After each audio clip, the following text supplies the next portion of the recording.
बिस्मिल्लाहिर्रहमानिर्रहीम। आप देख रहे हैं 89 डिजिटल और मैं हूं आपका मेज़बान आमिर मिर्ज़ा। पिछले कई रोज़ से सोशल मीडिया पर ख़ासकर एक केस जो है वो उसकी गूंज सुनाई दे रही है।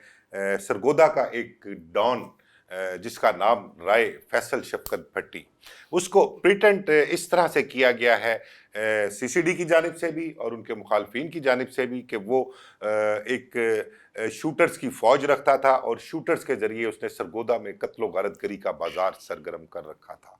तो उस हवाले से पिछले कई रोज से जो है वो सोशल मीडिया पर केस चल रहा है, बल्कि ये एक ऐसा वाहिद केस था पिछले 10-11 माह में जब से सीसीडी फॉल हुई है, उसके बाद से लेके अब तक जितने भी पुलिस एनकाउंटर्स हुए हैं उसमें एक ये वाहिद केस मुझे नजर आया जिसमें सीसीडी के अफसरान जो हैं वो इसकी जस्टिफिकेशन देने के लिए या इस शख्स की जो पुलिस मुकाबले में मारा गया है उसके जुल्मों की दास्तान बयान करने के लिए खुद मीडिया के सामने आए और उन्होंने सारी चीज़ें मीडिया के सामने ना सिर्फ रखी बल्कि जो एक इसका राय फैसल शफ़क़त भट्टी का मुखालिफ था नवाज फ़कीरी, जिसने वो नज़म लिखी जिसको बुनियाद बनाकर इस दुश्मनी की इब्तदा कहा जाता है और उस नज़म के बदले कहते हैं कि 6 कत्ल राय फैसल शफ़क़त भट्टी ने किए।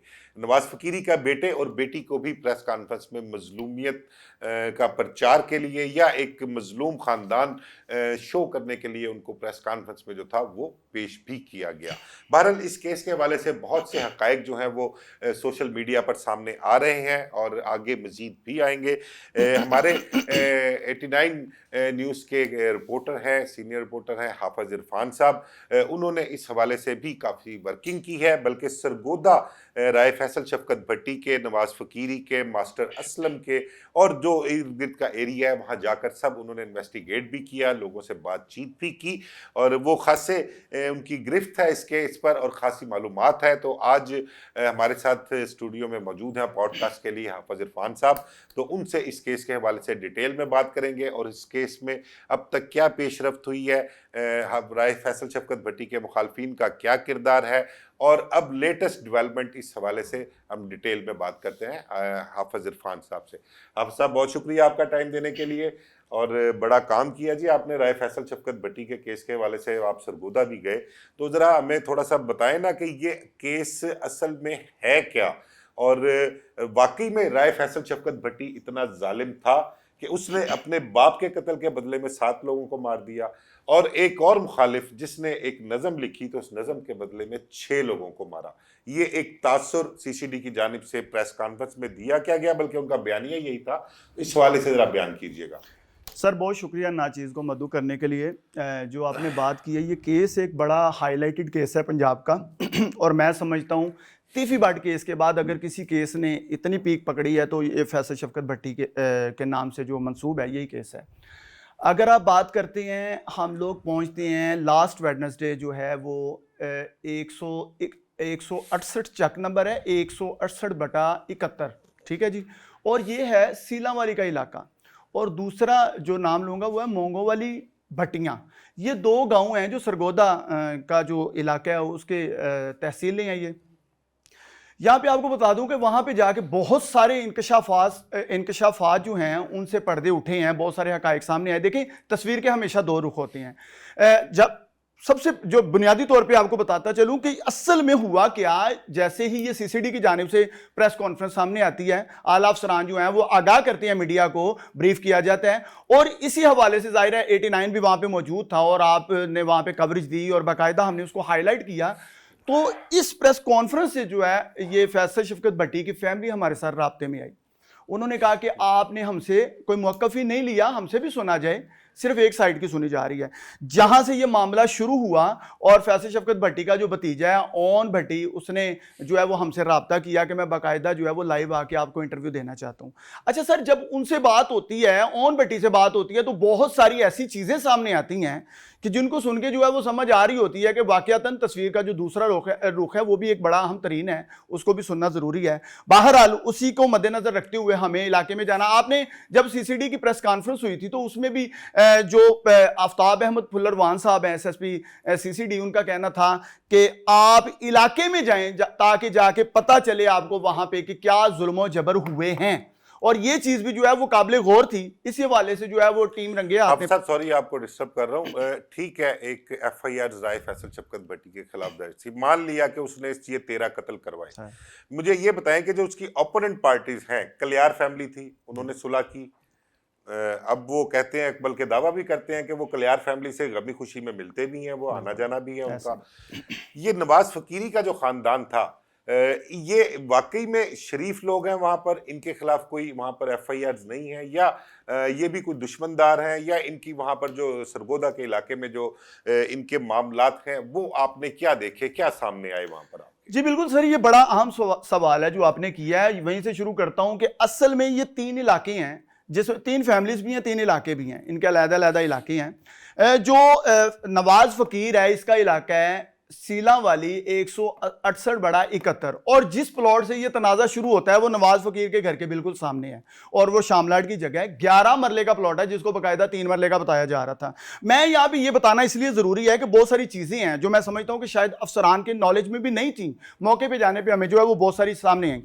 अच्छा, दूसरा ये है, ये जो उस्ताद असलम है, मास्टर असलम, ये जो 11 मरला का प्लॉट है, मास्टर असलम ने जो है किसी थर्ड पार्टी से ये परचेज किया, और इस पे वो स्कूल बनाना चाहता था। जो हमने जाके वहां से इंकशाफात जो इकट्ठे किए हैं, जो सारी हकायक सामने आई हैं, वो ये थे, वहां के लोग जो है वो चीख चीख के पुकार रहे हैं। और एक बात और आपको बताता चलूं, लोग वहां पे हमें ये बहुत सारी बातें कह रहे थे कि हम बात नहीं करेंगे क्योंकि हमारे खिलाफ भी कार्रवाई हो सकती है, या फिर ये जो नवाज फकीर की फैमिली है ये हमारे खिलाफ भी कोई एफआईआर दर्ज करवा सकते हैं, जो कि उनका कहना था कि इससे पहले भी होता रहा, एक एफआईआर में 20-20 बंदे जो हैं वो नामजद हो जाते थे, जो भी बात करता था उसको नामजद कर दिया जाता था।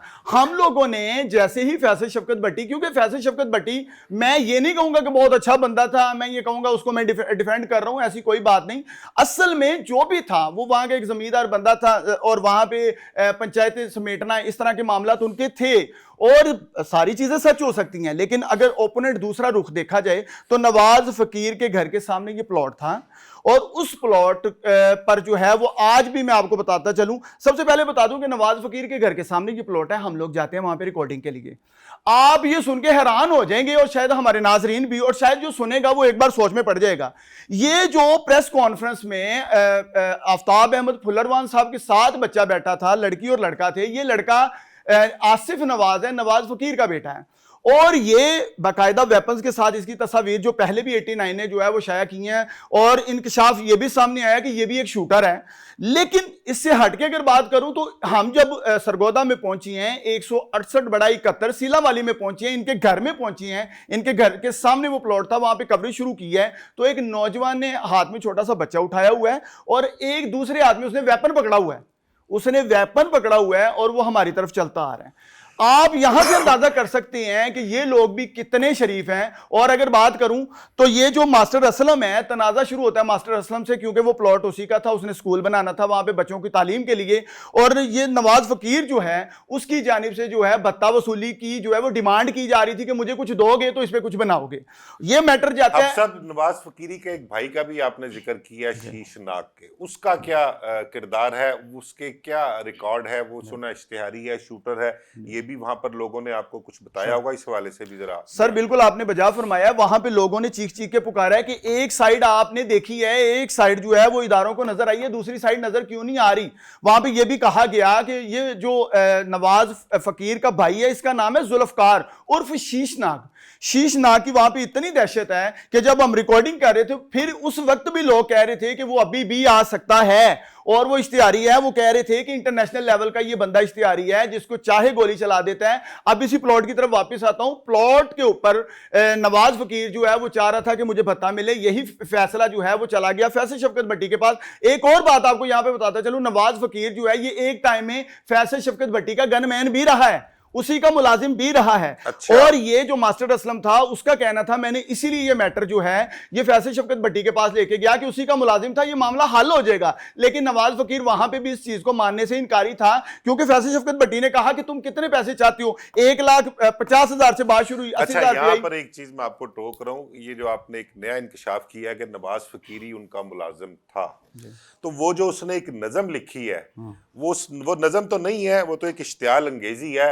और उस इश्तियाल अंगेजी की वजह जो मुझे अब समझ आई है कि क्योंकि वो उनका मुलाजिम था, वो उनकी ईची बीची जानता था, ठीक है, और इसी वजह से उसने वो एक नज़म, मैं तो समझता हूँ कि शायद वो ब्लैकमेलिंग के ज़िम्मे में आती है कि अगर वो उन्होंने फैसला उसके हक में नवाज फकीरी के ना दिया तो वो इस नज़म के जरिए उनको बदनाम करेंगे, क्योंकि लोग उस पर यकीन इसलिए भी करेंगे कि नवाज फकीरी उनको जानता है, उनके साथ रहा है, उनका मुलाजिम रहा है। तो वो बड़ी इश्तियाल अंगेजी वाली थी।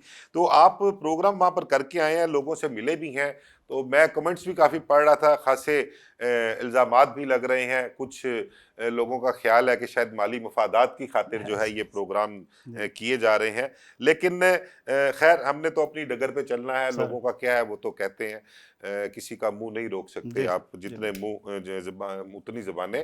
तो अब इस प्रोग्राम के बाद जिन लोगों ने वहाँ पर आपको इस प्रोग्राम के लिए सपोर्ट किया, या जो लोग वहाँ पर बोलते हैं, जिन्होंने बयान दिए या जो ऑन स्क्रीन सामने आए हैं, उनका भी असल चीज़ तो ब्रॉडकास्ट का मतलब ये था कि उनका हाल अहवाल क्या है, उनके साथ इस प्रोग्राम के बाद वहां पर क्या बीत रही है, उसके बारे में जरा बयान कीजिएगा। सर मैं माजरत के साथ एक दो पॉइंट्स हैं वो जो है वो गुजारिश करने के बाद आगे चलता हूं। ये प्लॉट का तनाज़ा फैसल शफकत भट्टी के पास जाता है, वहां पे मामला चूंकि वो पैसे की डिमांड बढ़ाते जा रहे हैं, मामला तो हल नहीं हो रहे, और इसी वजह से जैसे आपने फरमाया कि ये नज़म जो है ये सामने आती है। लेकिन ये बात का पॉइंट था, उससे पहले क्या होता है, ये जो नवाज फकीर है जिसको बड़ा मासूम, बड़ा गरीब और बड़ा शरीफ बना के पेश किया जा रहा है, हम असल में वो पर्दे उठाना चाहते हैं जो पर्दे जो है दर हकीकत जो है वो पसे पर्दा जो चीजें उनको की गई हैं, हम उनको हाईलाइट सामने लाना चाह रहे हैं स्क्रीन पे। ये सर ये मास्टर असलम जो है ये नवाज फकीर की गली की पिछली गली में रहता है, मतलब वेरी नेक्स्ट जो गली आती है इसमें रहता है, इसकी रहाइश है। नवाज फकीर, जुल्फकार फकीर, असल में ये जत्ता फैमिली है, इनको जत्ता फैमिली कहते हैं। ये फकीर जो है ये भी लफ्ज जो है उनको एक हमदर्दी लेने के लिए जो है लगाया गया साथ, असल में जत्ता इनको वहां पे मशहूर है। ये जत्ता फैमिली के 3 भाई नजर अब्बास, जुल्फकार और नवाज, जो कि नवाज फकीर है, ये तीनों जाते हैं मास्टर असलम के घर में, फायरिंग करते हैं, अंधाधुंध फायरिंग करते हैं। उसके गेट के ऊपर बाकायदा रिकॉर्डिंग में जो है वो दिखा रहे हैं हमें कि गेट के ऊपर 8 से 10 फायर लगे हुए हैं। एक छोटे बच्चे को फायर लगता भी है जो कि 7 से 8 साल का बच्चा है, और इस पे FIR भी दर्ज हुई है तीनों भाइयों पे और इनके बच्चों पे भी, ठीक है, जिसमें नजर अब्बास के बेटे जो हैं वो भी साथ मुलव्वस है और साथ नामालूम लोग हैं। ये भी दिखाते भी हैं जी, हम जो FIR बता रहे हैं आप साहब, वो अभी स्क्रीन पर भी चलाएंगे, वो भी देखिए। बिल्कुल जी, इसमें शीशनाग की अगर बात कीजिए तो शीशनाग भी एक बहुत बड़ा इश्तिहारी है, उसका भी रिकॉर्ड जो है वो बाकायदा 89 ने हासिल कर लिया अल्हम्दुलिल्लाह, और वो भी स्क्रीन पे जो है वो बाकायदा हमारे नाज़रीन देख सकते हैं। अच्छा सर, दूसरी बात जो आती है, जब ये मामला किसी तरफ जो है ऊंट किसी करवट भी बैठ नहीं रहा था, तो फिर जो नवाज फकीर है उसकी जानिब से देखें, हर शख्स जो है वहां पे एक बात की तायद जरूर कर रहा है, वो चाहे फैसल शफकत भट्टी के साथ खड़ा है या उसके खिलाफ है, एक चीज की तायद जरूर कर रहा है। जैसे कि कलियार फैमिली भी इस बात की तायद कर रही है कि जब ये मामला आहिस्ता आहिस्ता, क्योंकि ये फैसल शफकत भट्टी का जाती मैटर ही नहीं था, आप समझ गए हैं कि ये मास्टर असलम और ये नवाज फकीर के दरमियानी 2 पार्टियों का मैटर था। इसने सालसी की कोशिश कराई, इसने जो मामला देखे सालसी के मुताबिक मास्टर असलम राइट पर था, उसने उसके हक में फैसला दिया। नवाज फकीरी को इस चीज का रंज था, उसने एक वो नज़म जो है वो लिख डाली, नज़म में किरदार कशी की गई फैसल भट्टी की, उसके वालिद की, वहां से इनका तनाजा शुरू हो गया, फिर कत्ल हो जाते हैं। अब जो आप प्रोग्राम करने गए वहां पर आप नवाज फकीरी की एक भाभी है हाजरा बतूल, जिसके साथ सुलह का मामला हुए थे, आपकी उनसे मुलाकात नहीं हो सकी? असल में वो सर वहां पे मौजूद नहीं है इनकी जानिब से, वो भी बताया ये जा रहा था कि नवाज फकीर की फैमिली की जानिब से जो है उन पे काफ़ी प्रेशर है, वो बात नहीं कर पाएंगे, चूंकि हम उनकी जानिब भी पहुंचे, कोशिश की कि उनसे भी बात हो सके। और इस नज़म की जो बात हुई है इसके खिलाफ हाजरा बीबी ने भी बयान दिया कि ये इन्होंने बहुत बड़ी जो है इश्तियाल अंगेजी सामने रखी है, अब ये मामला खराब हो सकता है। अच्छा, मैं एक और रोशनी डालता चलूं, जो 12 साल के बच्चे की बात हो रही है, वो जो लड़की यहाँ पे लड़का लड़की मौजूद थे इस प्रेस कॉन्फ्रेंस में, उन्होंने बहुत बड़ा जो है वो जोर डाला इस बात पे कि 12 साल के बच्चे का मर्डर किया गया। अच्छा, उस 12 साल के बच्चे का मर्डर कहा यह जा रहा था यहां पे कि फैसल शफकत भट्टी ने किया या करवाया। अब मास्टर असलम का जो किरदार था वो आपने भी जान लिया और हमारे नाजरीन भी जान रहे हैं। अब इस मर्डर के लिए मास्टर असलम जो है वो 4 माह उसको अंदर रखा गया। अच्छा। उसको उठाया गया कि ये तूने किया है। जो बात आप समझ रहे हैं इस बात को कि मामला था मास्टर असलम के साथ और डालना था फैसल शफकत भट्टी के ऊपर। गालबन एन मुमकिन है कुछ भी हुआ हो, लेकिन मास्टर असलम को भी टारगेट किया गया कि प्लॉट से हटे।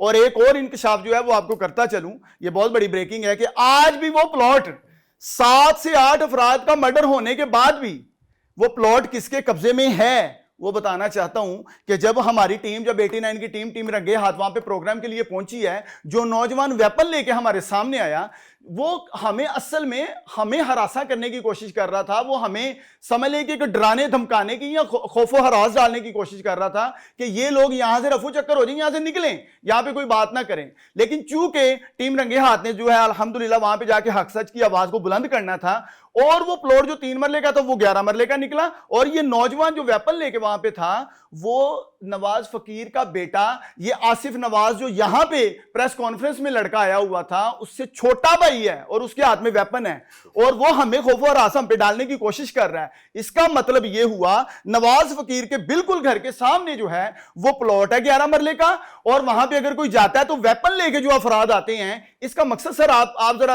आसान अल्फाज में समझा दीजिए। आप के तमाम तर गुफ्तगू का जो मकसद है वो ये देखें, राय फैसल शफकत भट्टी कोई दूध का धुलावा नहीं। राइट, सही, ठीक है। सरगोदा में उसका एक नाम था, बदमाशी के हवाले से भी नाम था, लोगों के मसले मसाइल, लोगों के मामलात उसके पास जाते थे और वो उनको सुलझाया भी करता था। अब जाहिर बात है, आपको ताल्लुक वाला किसी के पास कोई जाता है तो वो उसकी पख भी मारता है। पंजाबी में कहता है ना पख मारनी अपने बंदे की, तो उसकी पख भी मारनी, साइड भी लेनी उसकी। तो इस तरह के मामला तो चलते थे। फिर पुलिस ऑन रिकॉर्ड भी कह रही है, एफआईआर भी मौजूद है, कलियार फैमिली के 7 लोग मर्डर, उनकी एफआईआर है। उनमें वो 3 जो है वो एडमिट करते हैं राय फैसल शफकत भट्टी के, उनका जी बाकी हम पर डाले गए हैं, 3 मर्डर हमने किए अपनी दुश्मनी में। नवाज फकीरी के जो मर्डर होते हैं उसमें भी उसका भाई जो नजर अब्बास है और उसके जो 2 बेटे हैं वो भी मर्डर जो है वो मशकूक हैं। जी हाँ, सही। और ये कहते हैं कि राय फैसल शफकत भट्टी और इसके बच्चे को बाहर चले गए थे, इसने बाहर बैठकर शूटर से उनका ये जो है कत्ल करवाया है। लेकिन कुछ चीजें ऐसे भी सामने आ रही हैं कि वो जो हाजरा बतूल की मैंने आपसे बात की ना, उसका बयान बहुत जरूरी है, उसका सामने आना इसलिए जरूरी है कि हाजरा बतूल के हवाले से कुछ चीजें मेरे नजर से गुजरी हैं, मैंने सुना भी है सोशल मीडिया पर कि हाजरा बतूल का ये कहना है कि मेरे खामंद और बेटों को जिन्होंने कत्ल किया है वो मुझे पता है, उन्हें राय फैसल शफकत भट्टी ने कत्ल नहीं किया। ये चीजें मेरी नजर से गुजरी हैं, तो ये क्लियरिटी बहुत जरूरी है बिल्कुल। तो अब ये प्रोग्राम के बाद बताएं कि वहां पर उन लोगों का क्या हाल है जिन्होंने आपका प्रोग्राम करवाया, उस हवाले से मुझे बताएं, क्योंकि कुछ चीजें सामने आ रही थी, पता लगा था कि उनके लिए कुछ सख्ती का वक्त जो है वो शुरू हुआ है। बिल्कुल सर, ये आपने मैं समझता हूँ बहुत बड़ा नुक्ता है इस वक्त जो आपने ये सवाल किया है, क्योंकि ये प्रोग्राम जब हम रिकॉर्ड करने के लिए गए हैं, लोग वहां पे बड़े खौफ और हरास की एक समझ लें उन पे बहुत ज्यादा प्रेशर था इस चीज का कि वो बात नहीं करना चाह रहे थे। मैं समझा कि ये फैसल शफकत भट्टी जो है ये एक ऐसे खौफ और हरास की अलामत है, यहाँ पे लोग इससे डर के बात नहीं करना चाह रहे। लेकिन ऑफ द रिकॉर्ड हमें वहां पे बहुत सारे लोगों से पता चला कि भाई यहां पे जो बात करेगा वो उठाया जाएगा या उस पर एक नई एफआईआर दर्ज होगी। और मैं समझता रहा कि ये लोग बहाने हीले बहाने करें, ये बात करना नहीं चाह रहे, लेकिन आखिरकार वही हुआ जिसका डर था।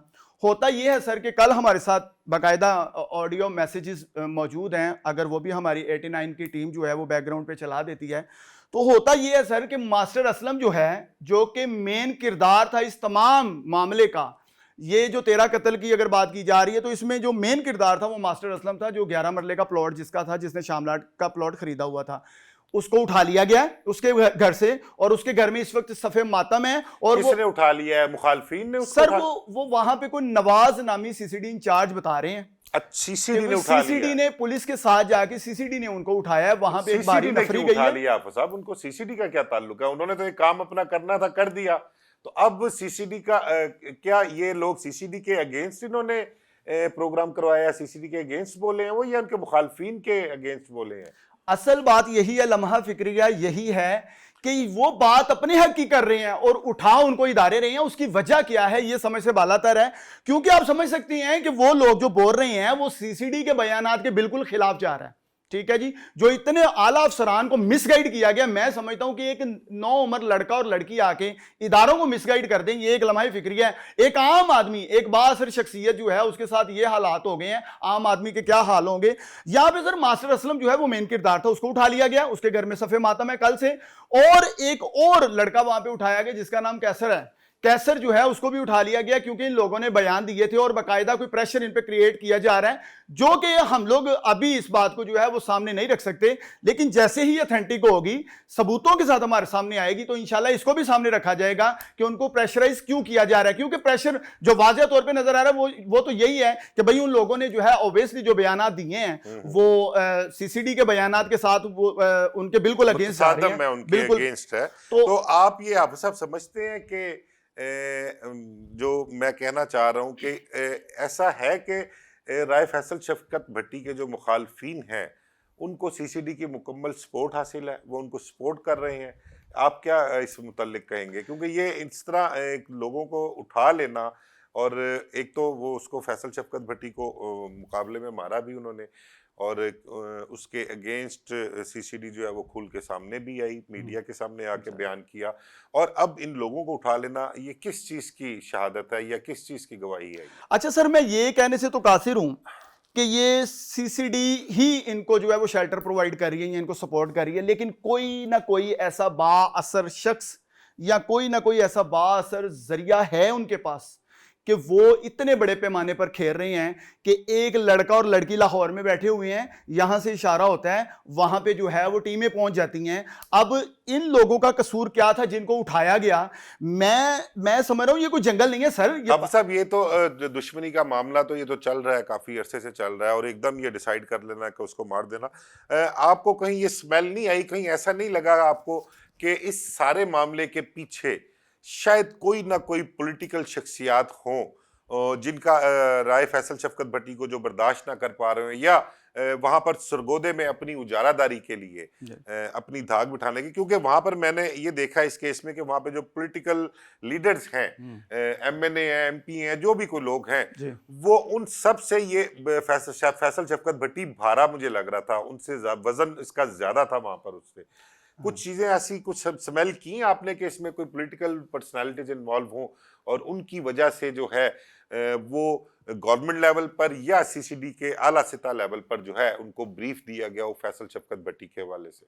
बिल्कुल सर, असल जो मुद्दा है जो हम बयान करना चाह रहे हैं वो यही है कि कोई ऐसा जराए है, उनका जरिया है, वो कोई पॉलिटिकल पार्टी है, वो कोई गवर्नमेंट से मुंसलिक इदारा है, वो पुलिस है, सीसीडी है, कोई भी, लेकिन कोई ऐसा जरिया है जो कि वहां पे इतने बड़े खौफ की अलामत बना हुआ है कि लोग जो है बात करने से डर रहे हैं। अगर कोई बात करता है उसको उठा लिया जाता है। इतना बड़ा हादसा हो गया और उसकी तफ्तीश जो है वो शफाफ ना होना, मैं समझ ये मुबैना तौर पे तफ्तीश जो है वो शफाफ नजर नहीं आ रही है। इसकी तफ्तीश शफाफ ना होना, देखिए फैसल शफकत भट्टी को आपने बिल्कुल बजा फरमाया कि दूध का दूल्हा नहीं था, लेकिन जो ओपोनेंट पार्टी थी उनके ऊपर क्यों तफ्तीश नहीं की गई, उनके जो अहवाल थे वो बयान क्यों नहीं किए गए, उनके क्या हालात थे, वो लोगों के लिए वहां पे किस तरह की अलामत बने हुए हैं, FIR उन पे किस चीज की थी। जो बंदा जो है एक आम मास्टर जो है, एक 11 मरले का प्लॉट है, उस पे जो है उसके घर पे 10-12 जाके फायर और वेपन वो हैं जो कि मैं समझता हूं कि आम आदमी रख भी नहीं सकता, उससे फायर किए जाती हैं और उसके बेटे को गोली लगती है। तो अगर वहां पे कोई बड़ा तनाजा होता, बड़ा मामला होता, तो ऐसे लोग जो हैं वो तो बड़े खुल्लम खुल्ला वहां पे दहशत की अलामत बने हुए। बिल्कुल हाफिज साहब, आपने ठीक फरमाया। देखें सरगोदा में जो इंसिडेंट होता है राय फैसल शफकत भट्टी का, दोनों पार्टियों जो है उनका एक तो मौकफ जो है वो सरकारी सतह पर भी सामने आया, फिर नवाज फकीरी के अहले खाना की जानिब से भी सामने आया। तो दूसरा मौकफ जो था राय फैसल शफकत भट्टी का, वो उनकी फैमिली का मौकफ है। उनकी तरफ से इल्ज़ामात लगाए गए हैं, उनकी तरफ से उन इल्ज़ामात की तस्दीक भी करवाई गई है, FIRs भी उन्होंने प्रोवाइड की हैं, और उन्होंने बताया है कि नवाज फकीरी या हमारे जो मुखालफीन हैं वो भी कोई दूध के धुले हुए नहीं है, वो भी एक जुराइम पेशा खानदान है। मंशियात फरोशी के इल्ज़ामात लगाए, शीशनाक के ऊपर इल्ज़ामात लगाए। तो CCD को या पुलिस जो भी है या हमारे हुक्मरान जो हैं, उनको इस चीज़ को देखना चाहिए कि आया कि वाकई में ये पलड़ा जो है किसी एक तरफ का उन्होंने ज़्यादा वजनी तो नहीं कर दिया, और किसी के कह लें कि किसी ने उनको कुछ गाइड इस तरह किया हो कि कुछ गलत चीज़ें सीसीडी के हुकाम तक या हुकूमती हुकाम तक पहुंचाई हो और उसमें वो इस्तेमाल हो गए हों किसी दूसरे शख्स के हाथों। तो इन चीज़ों को देखना चाहिए। हमारी वज़ीर आला पंजाब मरियम नवाज साहिबा, बड़ा अच्छा काम उनका चल रहा है, बहुत अच्छे अच्छे इकदामात उनके हैं। सीसीडी का इनिशिएटिव उन्होंने ही लिया था, और उनका जो विजन था कि पंजाब में क्राइम जो है वो बिल्कुल नीचे आना चाहिए, ग्राफ गिरना चाहिए, और नो डाउट के सीसीडी के आने के बाद क्राइम का जो है वजूद बहुत कम हुआ है। 70-75% तक जो है डकैतियाँ, चोरियाँ, रेप, इस किस्म के वारदात में कमी आई है। लेकिन इस किस्म के मामलात जो इतने हाईलाइट सोशल मीडिया पर हो रहे हैं, माजी में भी कुछ केसेस थे। एक तीफी बट बहुत बड़ा नाम था पंजाब का, उसको भी इसी तरह बाहर से वो आया डिपोर्ट होकर, डिपोर्ट करवाया, बल्कि उसको कराची एयरपोर्ट से लाके वापसी पे रहीम यार खान के इलाके में उसका मुकाबला हुआ। ये फैसल शफकत भट्टी का केस हो गया। इस किस्म के जो केस हैं उससे वज़ीर आला पंजाब मरियम नवाज पर भी जो है वो उंगलियां उठ रही हैं, सीसीडी पर भी उंगलियां उठ रही हैं। लोग सवाल कर रहे हैं, लोग पूछ रहे हैं कि इन केसेस का क्या बनेगा, इन केसेस में दूध का दूध पानी का पानी क्यों नहीं होता।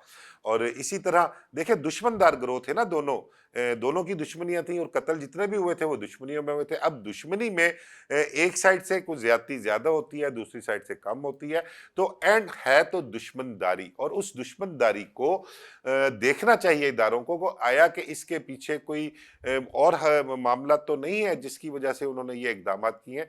तो मरियम नवाज को चाहिए कि जो ये मुतनाज़ा केसेस हैं इनकी शफाफ इंक्वायरी करवाई जाए। इस हवाले से कोई हुकूमती सतह पर टीम ऐसी बनाई जाए जो इन मामलात को, हकायक को सामने लाकर, और अगर वाकई में कोई पुलिस अफसरान, कोई प्राइवेट अफराद या कोई पॉलिटिकल शख्सियात असरअंदाज हुई हैं और उनकी तरफ से कोई अपना गैर कह लें कि गलत इकदाम किए गए हैं, गलत लोगों को मारा गया है, बेगुनाह को मार दिया, या वो लोग मारने के काबिल नहीं थे, उनको अदालतों में प्रोड्यूस करना चाहिए था, तो उनको भी मरियम नवाज को फिक्स करना चाहिए। इसके साथ ही मुझे इजाज़त दीजिए। अल्लाह हाफिज़।